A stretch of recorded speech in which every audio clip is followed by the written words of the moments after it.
આ છે ધ્રોલ નજીક આવેલો બાયપાસ રોડ. જામનગર, મોરબી અને કચ્છને જોડતો આ મહત્વપૂર્ણ માર્ગ હાલ ખૂબ જ ખરાબ હાલતમાં છે. માત્ર 2 કિલોમીટરનો રસ્તો પાર કરવા માટે વાહન ચાલકોને લગભગ 1 કલાક જેટલો સમય લાગી જાય છે. રસ્તામાં મોટા ખાડા અને તૂટેલી સપાટી હોવાથી અકસ્માતનો ખતરો વધી રહ્યો છે.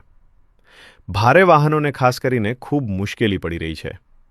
દરરોજ સેંકડો લોકો આ માર્ગ પરથી અવરજવર કરે છે અને ભારે પરેશાનીનો સામનો કરે છે. આવનારા સમયમાં જો વરસાદ પડશે તો આ માર્ગ સંપૂર્ણપણે બંધ થવાની શક્યતા છે.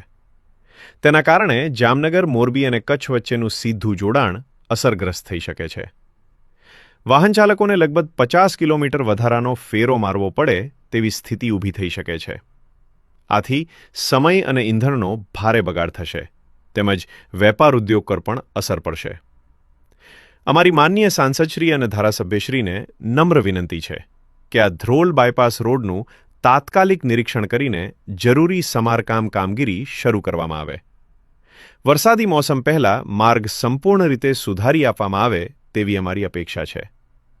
તાત્કાલિક રાહત રૂપે ધ્રોલ શહેરમાં 1 થી 4 સુધી ભારે વાહનોને પ્રવેશની મંજૂરી આપવામાં આવે તેવી પણ વિનંતી છે. આ જનહિતનો મુદ્દો છે અને સમયસર પગલાં લેવા ખૂબ જરૂરી છે. આશા છે કે આપ આ મુદ્દે તાત્કાલિક ધ્યાન આપશો.